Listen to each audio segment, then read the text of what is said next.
Before we get to Jim Cramer and his breakdown on the chances of recession, I want to watch the gas prices, gas price gouging. That's the Climate Town video. Who actually controls the gas prices? Climate Town made a really good video on this, so let's take a look. Well, gas prices are high again. That's right, the price of gas is higher than it used to be. And we all know the reason why. There's one man who gets to set the glgle price of gasoline, and that guy is the President of the United States. Thanks a lot, Mr. President. That's so insane. Hey, sorry about that guy. He's just mad about high gas prices and has a deep misunderstanding of what causes them to happen.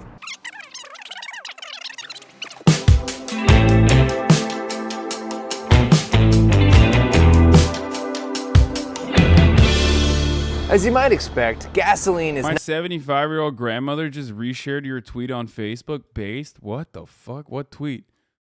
Sometimes forget that Facebook exists. Not just some kind of mysterious juice that comes out of the end of an enchanted snake. It's a $1 trillion industry. There's some fucking paperwork involved. In fact, there's a whole government agency called the Energy Information Administration that tracks exactly what contributes to the price of gasoline, and there's basically 4 factors. And not to spoil anything for you, but how much America's president wants gas to cost is not one of them. Let's give it a look-see, Family Feud style!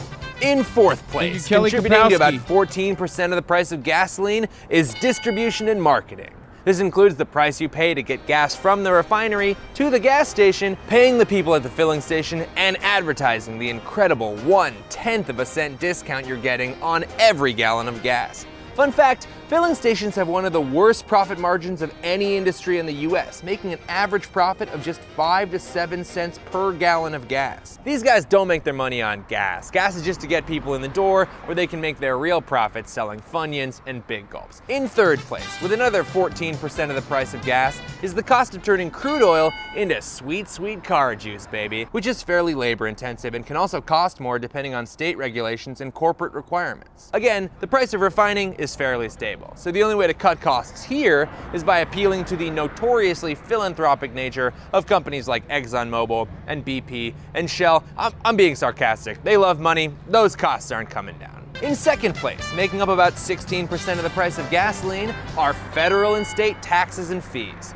That's the extra cost the federal and state government adds to gasoline to help pay for things like roads and bridges. And if you're thinking, hey, aren't America's roads and bridges absolutely falling apart? That might have something to do with the fact that the federal gas tax hasn't been raised since 1993. Now, state taxes are a contributing factor to variability across the US. California has higher gas prices because their state tax is one of the highest in the nation, plus they tack on some extra fees to try to account for the very real pollution that driving around creates. Which, seems like a good thing to try to account for.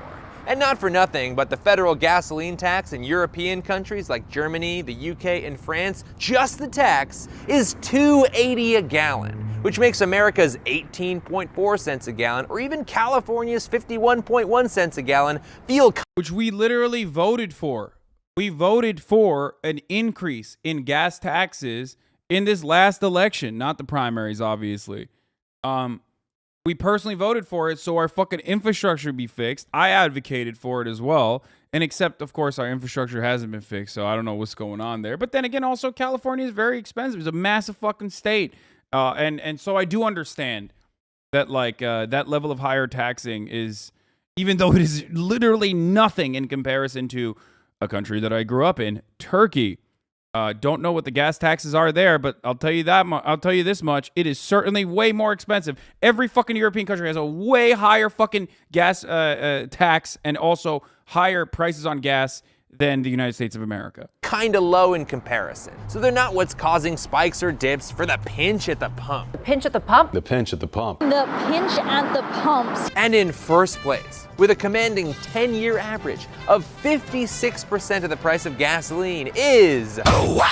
oil, baby! That's right, we're talking Texas tea. I'm talking about that rock gravy, black gold, tank top and spank juice, pipeline piss, the old French Kevin, the old hot chocolate for cars. Let's get that one. Any way you slice it, the price of gasoline is basically just the global price of oil plus a handful of add-ons to get that oil to you. And if you're still not convinced, you skeptical son of a bitch, it's time to take a trip to Chart Town.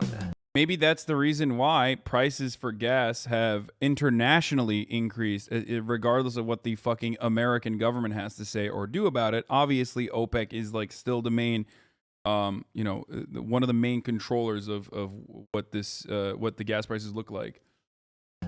Here we go. This is the price of crude oil, and this is the price of gasoline. And just for reference, here's a chart of the gas price versus tax, here's the gas price versus refinery costs, and here's the gas price versus distribution and marketing. Now, which one of these things looks like it's got the most impact on daily gas prices? So since price volatility of gasoline is almost exclusively due to price volatility of oil, maybe we should talk about how oil prices work. Now in America, we do drill and refine a lot of our own oil. But since every man, woman, and child drives around here... Where were you going? To the gas station. How come? Because I have reasons. And underinvesting in public transportation is based... It's called freedom, bitch. Look it up in a dictionary. Bet you don't even have one because you live in communist China where they don't have dictionaries. Basically a national pastime, we're forced to import about half the oil we use from other countries. But you know what, I'm sure that's not a lot. Holy hell, that's 9 million barrels of oil per year? Wait, that's per month? Wait, that's per day? And please don't let that "wait, that's per blank" thing undermine your confidence in me. I actually wrote that into the script. I just wanted to emphasize that it's 9 million barrels of oil per day. And at 42 gallons a barrel, America imports 378 million gallons of oil from other countries every day, which to me seemed like a lot. So whenever a politician says they want America to be more energy independent, Energy independent. Energy independent. Energy independent. and then they shoot down laws that promote electric vehicles or minimum fuel standards, it really makes me wonder whether they understand how American energy independence works. Because importing millions of barrels of oil from other countries every day doesn't feel real independent. It almost feels like they use energy independence as a way to drill even more, despite the fact that we already have the opportunity to drill more than ever before, and yet they are still not fucking drilling more in an effort to maintain the prices that currently benefit every fucking person, maybe with the exception of like the gas station owners on the Price is Right lineup that it showed originally. It to me. Especially when those other countries have a lot to say about how global oil markets should work. And when I say other countries, I really mean the most powerful group of work friends on the planet, OPEC.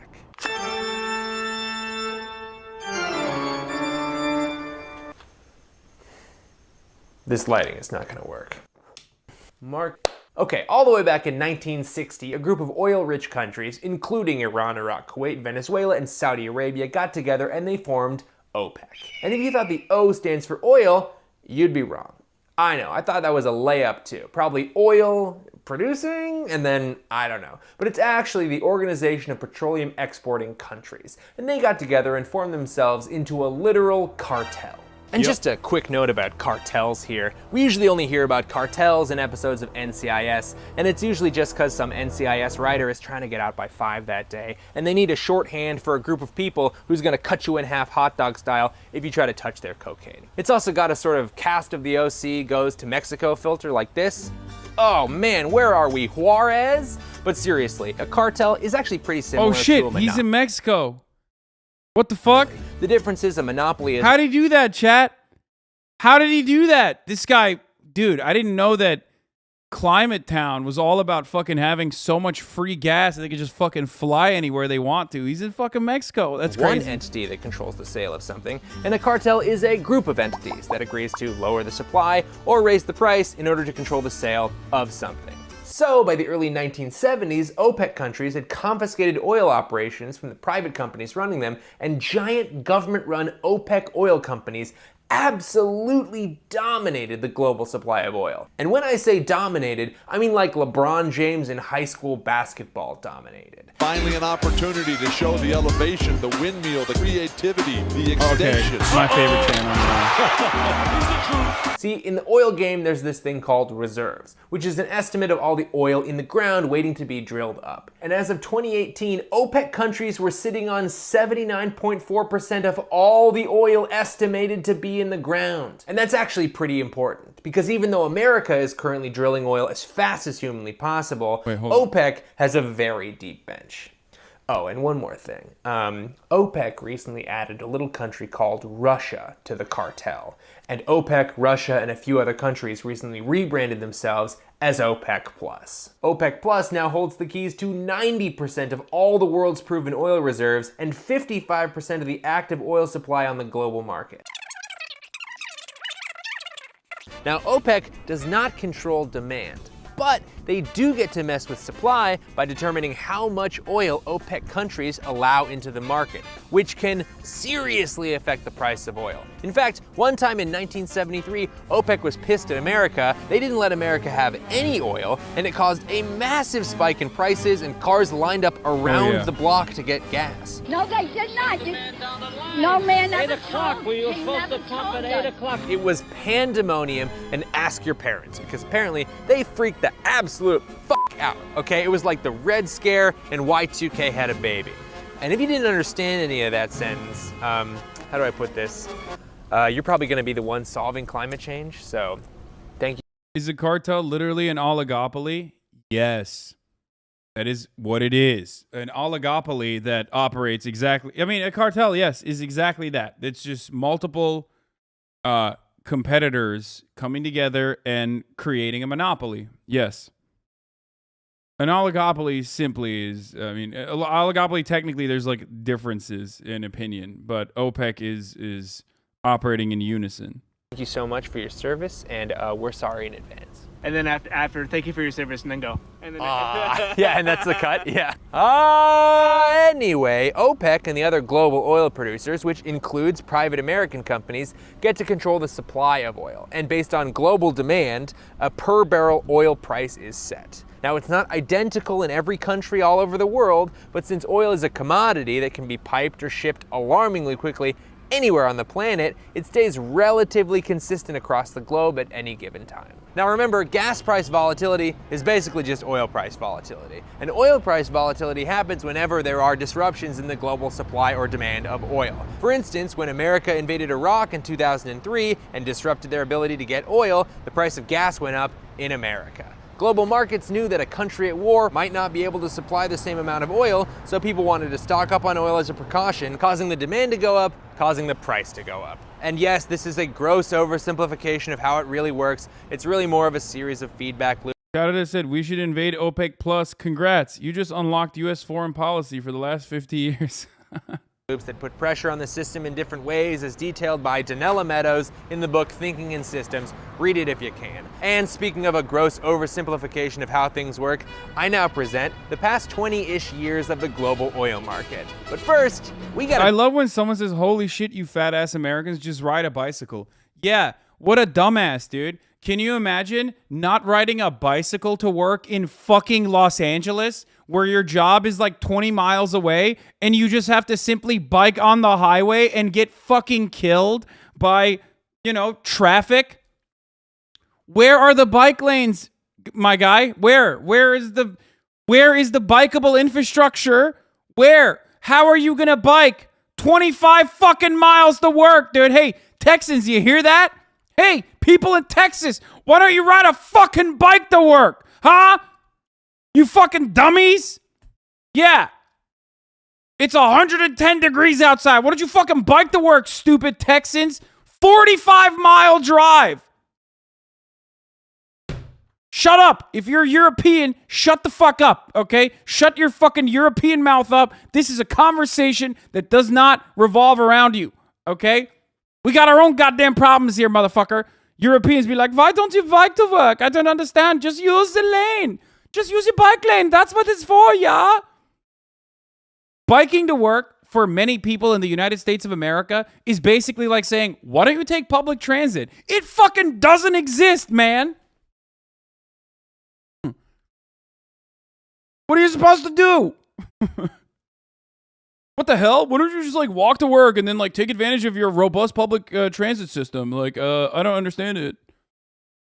It is true. Americans are fat. Partially because of that, actually. Partially because of our car-reliant infrastructure that makes it impossible to fucking walk in our non-walkable cities, makes it impossible to fucking utilize public transit, which is non-existent. So, of course, we are more sedentary than the average fucking worker in any other country for that reason. Obviously, that's part of why we're so fucking fat. On top of the microplastics that we're consuming, on top of the fucking horrible dog shit food that Europeans wouldn't even serve their own fucking cattle.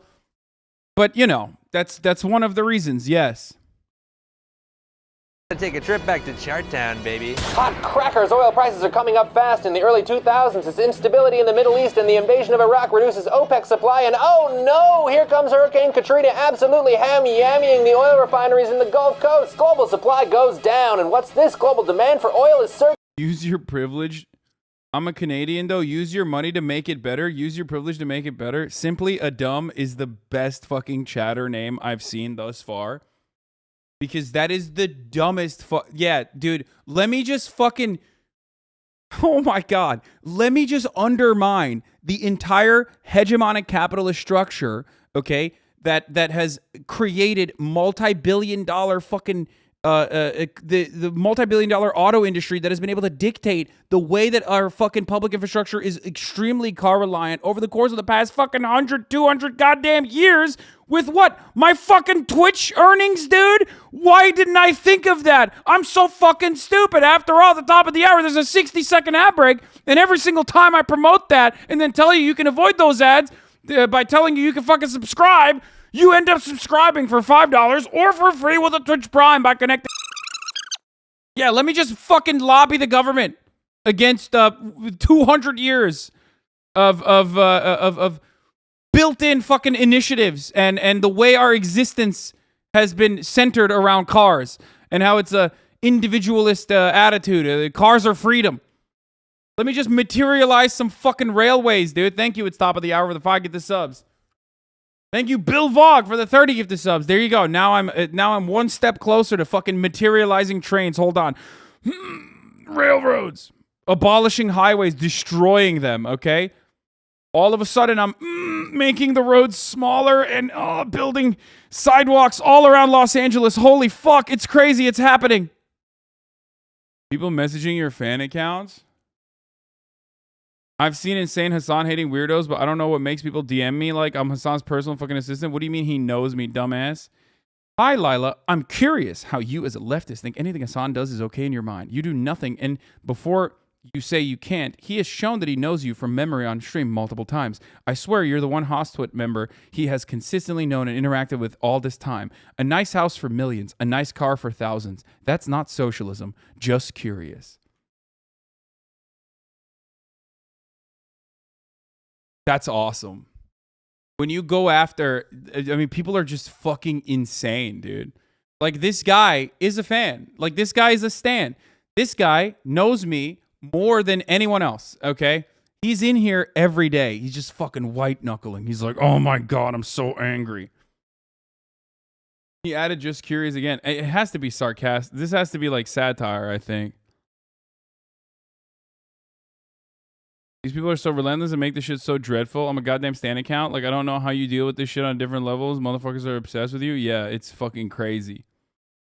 All right, let's continue. Due to the emerging markets in Asia, we've got ourselves a good old-fashioned price increase, friendos. More global tension from North Korean nuclear testing, Israel and Lebanon at war, and 1,000 other problems give oil markets the heebie-jeebies. They want to buy that oil. Demand spikes, and oil is $100 a barrel, $120 a barrel, $140 a barrel. Good Charlotte, that's an expensive barrel. And since every major form of transportation and construction is addicted to oil, every government, business, and individual in the world has no choice but to buy that oil at outrageous prices. Companies' budgets are stretched razor thin, and any little snap could force them into bankruptcy. But I think things are going to be just fine for the year 2008. Oh no! The U.S. housing market crashes and a global recession tips business after business into bankruptcy. Demand for oil plummets and oil prices crash to $32 a barrel. Things are terrible, but the world economy is clawing its way back and demand increases. Then we've got the Arab Spring and the collapse of Libya taking millions of barrels of oil off the market. Supply goes down. You know what that means. The price of that good old French Kevin just went up. Oh, here comes Russia attacking Ukraine in 2014, supply goes down, prices go up, but wait a minute, what's that sound? It's the fracking boom from the USA, and they're fracking the absolute molasses out of North Dakota and the Permian Basin, flooding the market with oil, but as supply goes up and prices go down, a bunch of those US fracking companies go out of business because fracking isn't profitable and oil is under $60 a barrel. Talk about boom and bust, baby! Plus, it turns out there's a whole bunch of other problems with fracking, and now OPEC is playing chicken with US fracking companies and also a million other factors, and oh my god, what a ride. But if I know my stuff, 2020 is going to be smooth sailing forever. And then knock knock. It's a global pandemic,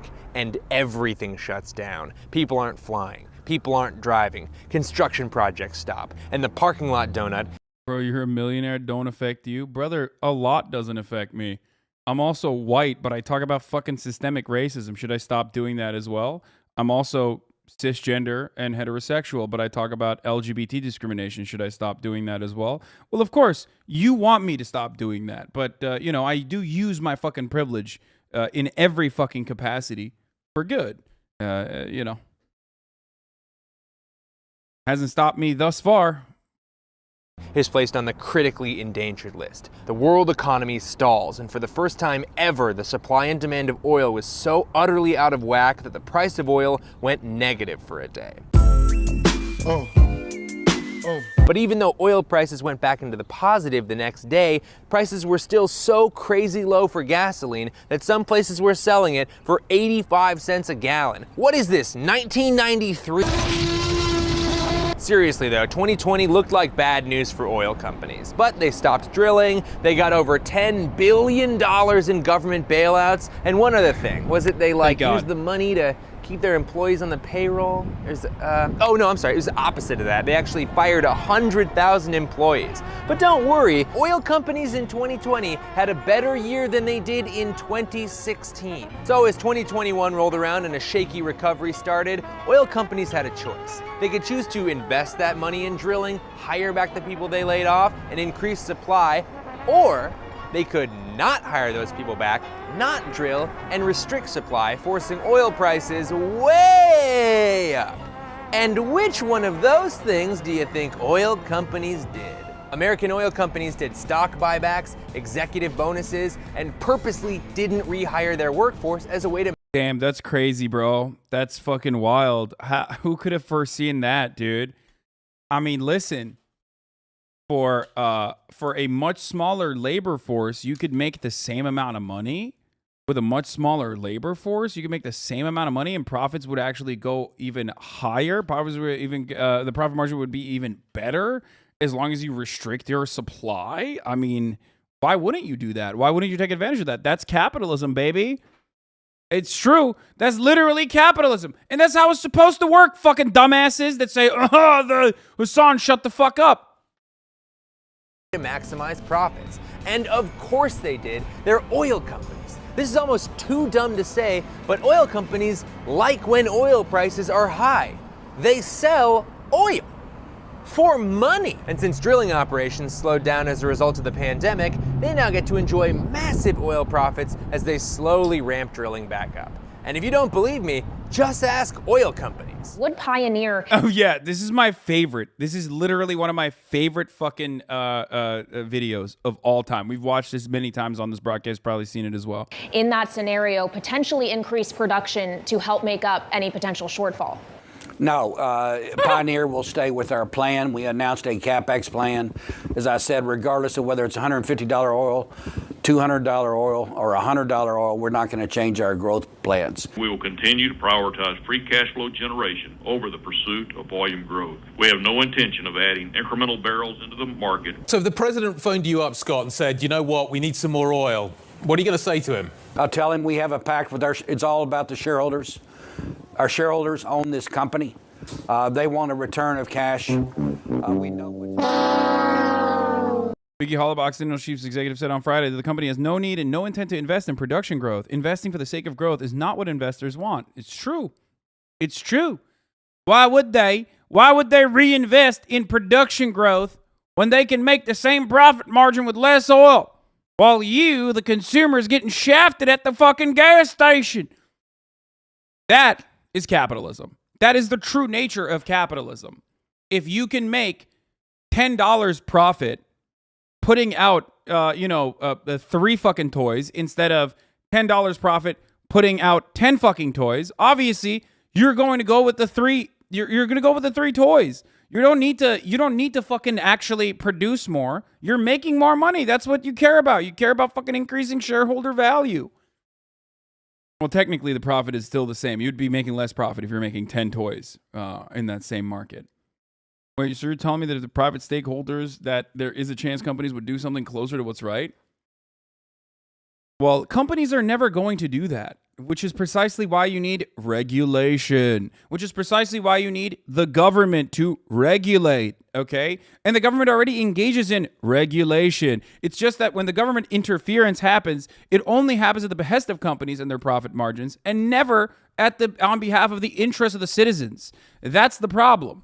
In America, the government only interferes and helps the shareholders, the capital owners, okay, the bourgeois that own these fucking companies, rather than the actual citizens themselves. When it comes down to it, and you need to help out the citizens, you need to fucking force these companies that you literally bailed out with our money, with our tax dollars, and tell them, hey, why don't you fucking, instead of engaging in stock buybacks, like, I don't know, produce more fucking oil? They go, nope, not going to do that. And you say, oh, fuck, I can't do anything about it. Someone had a take on that. That man's name was Hugo Chavez. Weird stuff.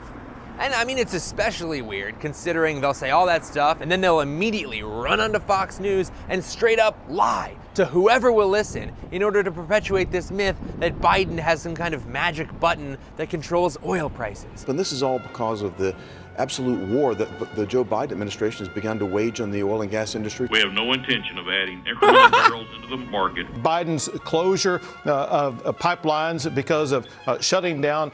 Yeah, dude, Keystone pipeline, right? Like the pipeline from Canada that was going to bring in Canadian gas into the United States. That's the reason why oil prices are high in America. That's what happened.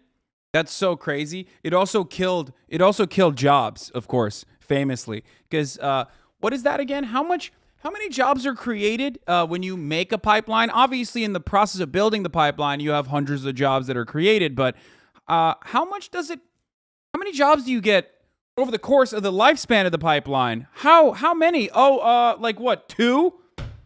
It's a fucking pipeline. You built it already. It's over. There's no more new jobs, okay? You don't have to like literally go and touch the fucking pipeline every day. You don't have a pipeline toucher. 2. You're like fucking maybe 10.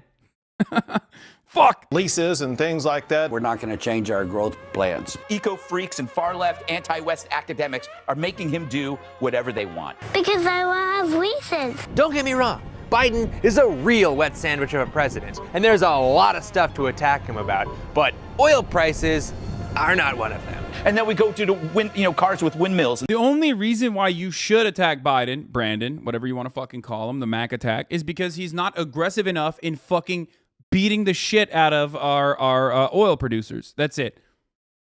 I've said this before, and I will say it again. Brandon should be bullying our capitalist overlords, but he is not, because nothing will fundamentally change, Jack. And that would be unacceptable, of course. Exxon's profits, are you gonna go after them? We're going to make sure that everybody knows Exxon's profits. Why don't you tell them what Exxon's profits were this quarter? Exxon made more money than God this year. And by the way, nothing's changed. And they're not, by the way, one thing I want to say about the oil companies. They talk about how they have 9,000 permits to drill. They're not drilling. It's true. Why aren't they drilling? Because they make more money not producing more oil. It's true. The price goes up, number one. All right, bro. Find the president, dog. Phone him up. You know what I mean? I love that people are like, what are you going to do about the gas prices, Brandon? And he's like, Exxon made a lot of money this year. We gotta phone this president, make sure there's something going on, We got to stop Exxon from focusing on its own profits, which, by the way, inherently anti-capitalist, by the way. So, yes, technically, Joe Brandon, left of Lenin, obviously, clearly, once again. People. And I knew that President Biden would be left of center. I never dreamed he'd be left of Lenin.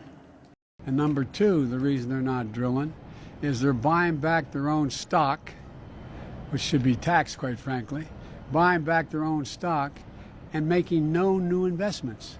So I always thought Republicans were for investment.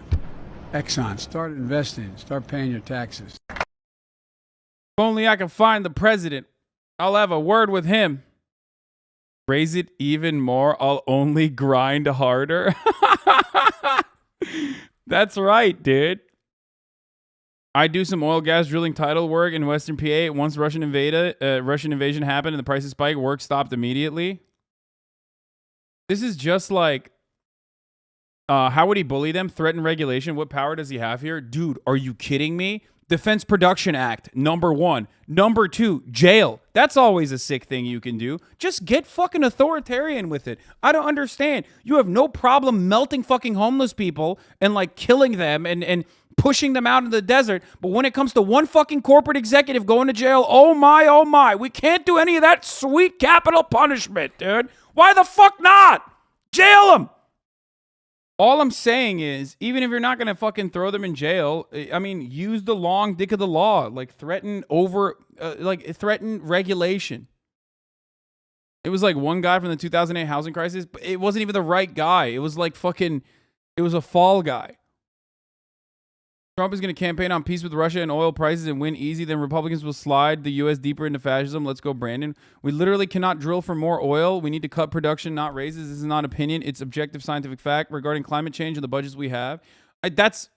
Dude, I don't even disagree with you. Obviously, our energy production is over reliant on obviously gas and oil, fossil fuels in general. And I do think that we should do the other thing, okay? But even with what we currently have, we're not even working with it. Threaten to nationalize oil production, I think, or just do it, actually. How about that? That would be pretty sick. I mean, American companies operate in such a fucking horrifyingly corrupt manner that you could probably use any number of different things they do on a regular basis as a mechanism of enforcement. We talked about the loans, right, that they got, the unconditional loans that were immediately that were structured in a way that it was supposed to fucking you were only allowed to have them if you didn't fucking bail out your workforce. I mean, if you didn't fire your workforce, which they did. Okay, there you go. Hit him where it fucking hurts. Jail an executive. Be like, you violated the conditions of this loan. Well, or be like, hey, remember that those loans that we gave you guys? We're actually going to take it back now. You actually have to pay those loans because you did fire these people. It's like one way. I don't know. There's so many different ways that you could do this, though. Say you're gonna fucking engage in antitrust and trust busting. You don't even have to do it, but like set up a committee. Instead of doing a fucking, January 6th committee, set up a committee can you imagine an energy committee investigation into why the oil prices are so high? Who's going to fucking lead it? Joe Manchin? Oh my Lord. Okay, but let's say there were actually, legit fucking non-corrupt politicians, okay, in a hypothetical scenario, and they got together and they did this like highly publicized energy committee, energy commission that was put together to investigate the deregulation and potentially even trust bust within the energy production industry. That, in my opinion, would probably get some of these fucking producers to at least act in a way that is desirable for the consumers rather than a way that is desirable for the shareholders. But without that kind of even like minute, tiny fucking regulatory mechanism, of course they're not going to do anything. They're going to just say, fuck off, eat shit and die, and bail us out when we need it. When our tax money is spent on saving large corporations during economic downturns, why don't the government, us, get to own a portion of said company and slowly but surely nationalize it? Oh, dude, I mean, I said that when it was happening. I said that for the airliners, too. You're right, but it's easier to say fuck Joe Brandon. I mean, I do say fuck Joe Brandon. I say fuck Joe Biden all the time.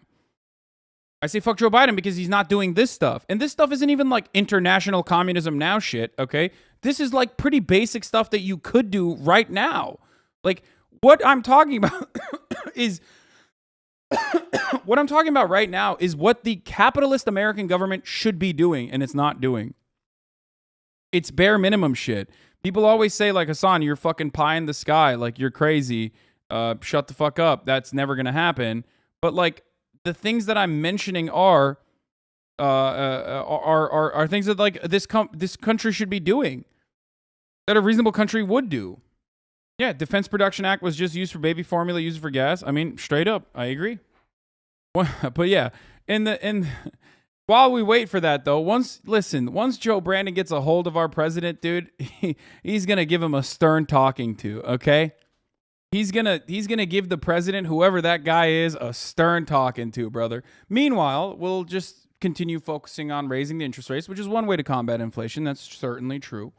And do absolutely nothing about the corporate consolidation of this country that makes it infinitely easier to regulate prices and increase prices without seeing significant, issues down the line. Let me finish. I forgot to finish the video. Sorry. I got Just so a bunch of rascals selling their tank top and spank juice. What could that guy possibly think we're Hold talking on, I'm gonna grab about? that new Mountain Dew that I've been fucking waiting him on.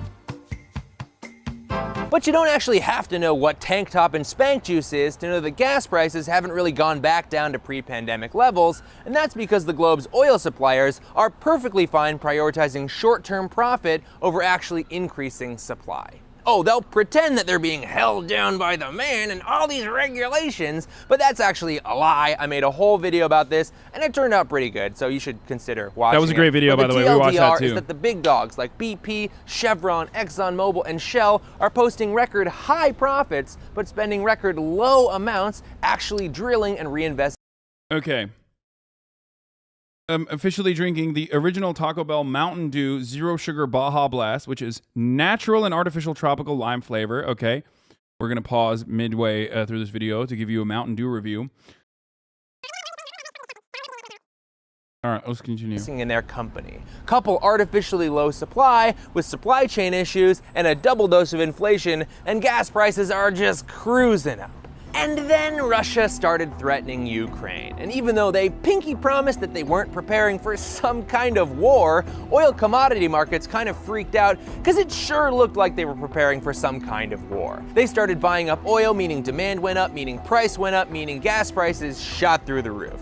And it turned out, oh man, there was a second roof above that roof, and we discovered that when Russia actually invaded Ukraine, and gas prices shot through that roof as well. Global supply shrinks because, war, plus international sanctions against Russia, plus Russia retaliates by withholding exports, plus even more war-related supply problems. So unless you're watching this video in the distant future, that's pretty much where we are today. So the time has come. Who actually controls gas prices? Nobody! And also, kind of everybody at the same time. It's complicated, is the point that I'm making here. Look, I just blitzed through 20 years of oil history, and you might have noticed the entire world is addicted to oil. And the fact that 70 plus countries export oil, and every country uses oil, means that no individual, no matter how powerful, can just sort of step in and change gas prices. Now, I'm not saying nobody can influence gas prices. OPEC Plus and the world's oil majors make their living trying to influence oil and gas prices. But for all the influence LeBron James has over a game of basketball, he doesn't get to actually choose who wins or loses. Remember, billions of people are using oil every day. So even though presidents and world leaders have some minor tools available to them, there's no guarantee what the result of those tools is gonna be. Pandemic bailouts were intended to keep gas prices down, but they resulted in record high profits for oil companies and record high gas prices. The invasion of Iraq was, at least according to our own generals. I think my friend over at Climate Town fails to dream of a better tomorrow, because I don't agree with this take. Because technically, as he described throughout the entire fucking video, there are numerous points of control, and a government that actually does want to, especially in the United States of America, a government that actually does want to could technically force the hands of a lot of these other places. As he also mentioned, America invading numerous other fucking countries, oil-producing countries, has been one method of control. Of course, that control only benefited the oil and gas giants ultimately. To secure Iraq's oil fields. But prices spiked anyway. The oil market is a complex system, and complex systems by their very nature are impossible to predict. But it's not hard to see how much oil companies benefit from the whole globe being completely addicted to fossil fuels. So the next time you pull up to the gas pump and prices are high, which, let's face it, it's probably right now, just ask yourself one question. Who actually benefits from high gas prices? Is it the companies that sell gas and make a big profit off high prices? Or just the most recent winner of the Tostitos US presidential election? Because as unfortunate as it is, global oil prices and gas prices by extension are almost completely governed by global demand plus whatever global suppliers think they can get away with. Which, as I mean, that's a big part of it, though. Whatever global suppliers think they can get away with could be completely dictated by a functioning, competent, and even fucking, dare I say, capitalist government, okay? It would be a capitalist government operating at the behest of the people rather than corporate profits, of course, which is inherently an anti-capitalist action. But governments do stuff like that all the time, or have done stuff like that throughout time, and should do stuff like that more, actually. So yes, if you are incapable of seeing it from the perspective of like, I don't know, if you're trapped in like a liberal institutionalist idealist perspective, then yeah, it's impossible. It's like, oh, this is just the market's operating in the way that it does. But like, we as human beings are capable of overcoming the markets, especially governments are capable of doing that. As it turns out, is quite a lot. And the only way out of this rigged system is to reduce our dependence on fossil fuels. The only way to do that is a complete all-system switch to electrification. Dude, what the fuck is, oh my God, dude. Okay, that, what he's describing there is literally harder than fucking the government regulating, the government actually at the very least threatening fucking corporate shareholders. You know what I mean? I don't disagree with him. I do agree with him on this, but if you can imagine a fucking better tomorrow where we are not hyper reliant on fucking oil and gas, and we have done so, we've moved successfully away from our reliance on oil and gas and fossil fuel industry, then you should be able to also imagine a today where the government can do some things to change the prices. Yes, but a reduction in oil is necessary, not low oil prices. I mean, I don't disagree with it. I'm just saying that, like, this is far more broad-reaching and has a much larger scope than the other thing I'm mentioning. And of course, before somebody jumps on to tell me that sometimes electricity is made using fossil fuels, I fucking know that, okay? There's more than one problem with the world. I also think electricity should be made using renewable energy. And if you're interested in ways you can get involved, there are a whole bunch of links in the bio to groups focused on greening the power grid and general electrification. I highly encourage you to join some of these groups, but above all, just consider getting more educated about the climate crisis. Links in the bio, but this isn't a video about that. It was just a video about who controls gas prices, and I hope you came away with it. I don't know, man. Now that there are more options, that Tesla is becoming more attractive. What do you mean, EVs? You think EVs are the only reason? Like, that's not the only place we're using oil and gas, by the way, and petroleum and all of that good stuff. I mean, we use it in fucking plastics and shit. What are you talking about? EVs are not the only reason why we have not been able to shift away from our fossil fuel reliant economy. You're still dreaming of a fucking future that has the same bare bones that are car reliant, for example. That's a major problem. And Climate Town would not agree with you on that point either, by the way. It's annoying when California voters complain about gas prices due to gas tax as opposed to corporate greed. Why can't we use nuclear energy until renewable energy research reaches a point where renewable energy is as efficient and as reliable as fossil fuels? I'm not a nuclear Ned, by the way. I mean, nuclear energy is also incredibly complicated to build right now. A robust infrastructure for nuclear energy would also take like at least a fucking decade. So then you're pushing back technically renewable energy if you don't consider nukes to be a part of renewable energy, which it kind of technically isn't, because nuclear waste is not all that easy to solve, even though all the nuclear Andes are going to get mad at me and say that nuclear waste is not that big of a problem. You're still utilizing, you're still pushing back renewable energy. But not only that, But also, here's another fucking horrifying reality. It doesn't matter where we're going because even the renewable energy is slowly but surely being overtaken by the fossil fuel industry, purchasing as many fucking renewable energy initiatives and companies as possible as a way to fucking hedge their bets and also halt progress in the renewable sector as best as they possibly can while simultaneously using it as a fucking brownie point PR talking point, like Shell being like, oh, look at us, we're doing renewable energy initiatives actually. So in the short term, they're using it as a marketing component, but in the long term, the real reason why they're purchasing as many renewable energy companies as possible is because they recognize that they are operating on a finite resource that the world can't rely on for the rest of time. So they are trying to, at the very least, like max out their profits while they still can, and also slowing progress as best as possible on the renewable side. The only way to potentially change the system is by... The only way to potentially change the system is not necessarily by saying like, oh, we just need to do renewable energy, but we have to have a mechanism of control. The way that our government currently works, the way that our economy currently works, unfortunately, is always going to benefit capital owners, okay? The only way to do that is by creating labor power, creating working power, worker power. You need to drastically undermine the current hegemonic structure and rebuild it slowly but surely. It's the same concept as like UBI, for example.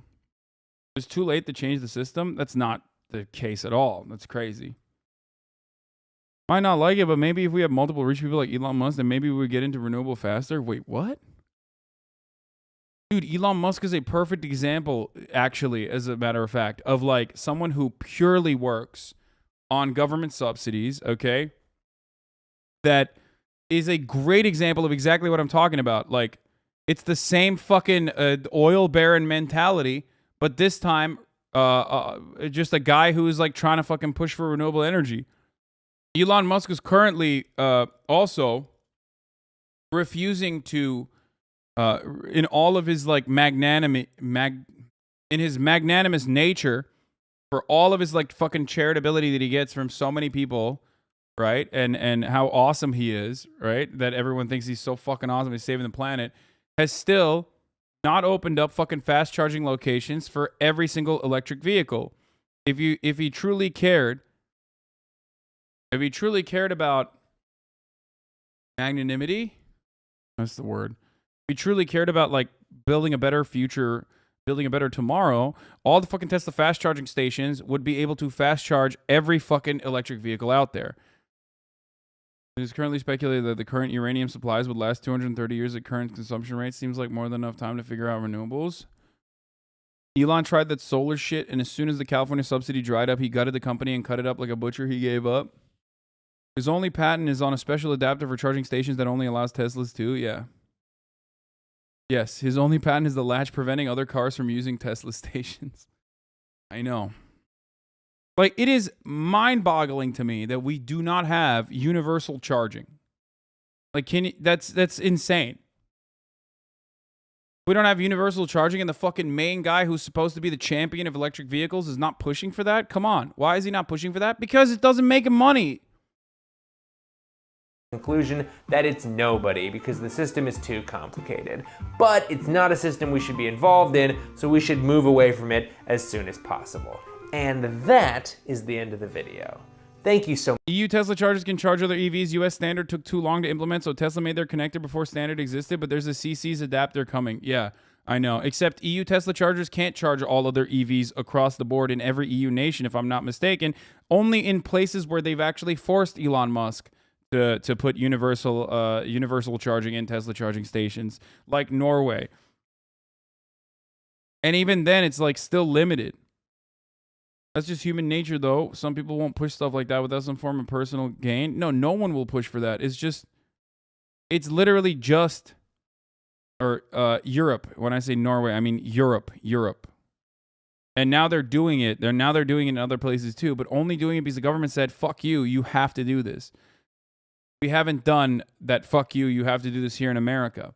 It also, if I'm not mistaken, exists in China too, right? Tesla uses the same Mennekes connector in EU, and they're rolling out non-Tesla supercharging to more countries right now. Yeah. I wonder how that happened. I don't get the shit. We're told that we're under an existential climate crisis and we have to act now with urgency, and then people say what you just did and surely but slowly change the hegemonic structures. Exactly how does this work? Seems like a tad contradictory. Well, I'm also operating within what is possible. While I recognize the importance of acting swiftly, I also understand that, especially if you want to be able to operate within the system without, like, I don't know, going to jail, being banned, not having your fucking speech be curbed back dramatically, you still have to operate within the current existing structure. I also don't think that we have an infrastructure or a mechanism to fucking push back against the current hegemonic status, which is why I think, you know, there's a way to build that slowly, and we haven't gotten there yet. Okay?